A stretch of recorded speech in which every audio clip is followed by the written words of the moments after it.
Hello friends, welcome back. इस video में हम फाइनेंशियल प्लानिंग चैप्टर की इम्पॉर्टेंट टॉपिक जीएसटी के ऊपर डिस्कस करेंगे, जो आपको प्रैक्टिस सेट 4.1 सॉल्व करने के लिए काफ़ी हेल्पफुल होगा। इसके अलावा अगर आप स्टूडेंट नहीं भी हो तो अगर आप इंडिया में रहते हो तो आपके लिए जीएसटी के बारे में जानना बहुत ज़रूरी है। सो वीडियो शुरू करने से पहले अगर अभी तक आपने हमारे चैनल को सब्सक्राइब नहीं किया है तो please subscribe to our channel and press the bell icon for the latest update. तो चलिए शुरू करते हैं। So GST is stands for goods and service tax.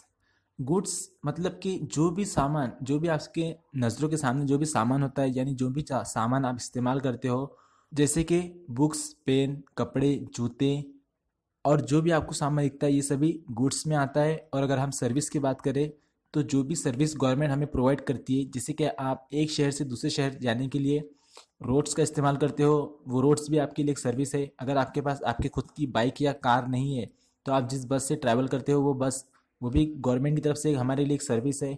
आपके घरों पे जो पानी आता है वो भी गवर्नमेंट की तरफ से आपके लिए एक सर्विस है। आपके घरों के बाहर लगने वाली स्ट्रीट लाइट्स, वो भी आपके लिए एक तरह की सर्विस है। ओके। जीएसटी हमारे कंट्री में 1 जुलाई 2017 से अफेक्ट हुआ था। जीएसटी से पहले क्या होता था कि आपको हर एक डिपार्टमेंट के लिए अलग अलग टैक्स देना होता था, बट जब से जीएसटी आया है सभी डिपार्टमेंट का टैक्स कंबाइन होकर आपको जीएसटी के तौर पे करना होता है।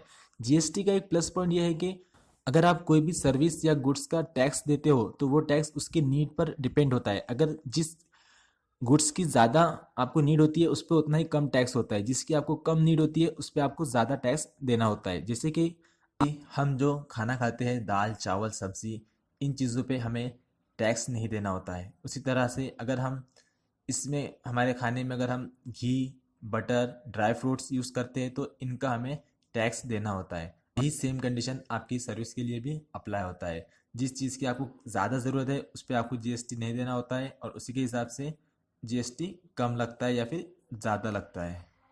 इसे और भी डिटेल में जानने के लिए आप आपके टेक्स्ट बुक का पेज नंबर 84 देख सकते हो। उस पर हर एक वैल्यू के लिए डिटेल में बताया गया है कि किस चीज़ पर कितना जीएसटी लगता है और किस चीज़ पर जीएसटी नहीं लगता है।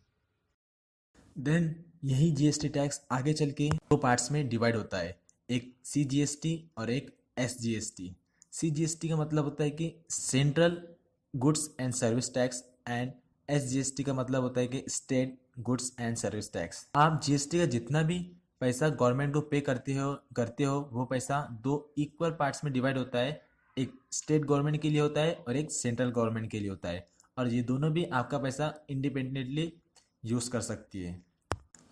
ये कुछ बेसिक इन्फॉर्मेशन थी जीएसटी के बारे में जो आपको जानना बहुत ज़रूरी था।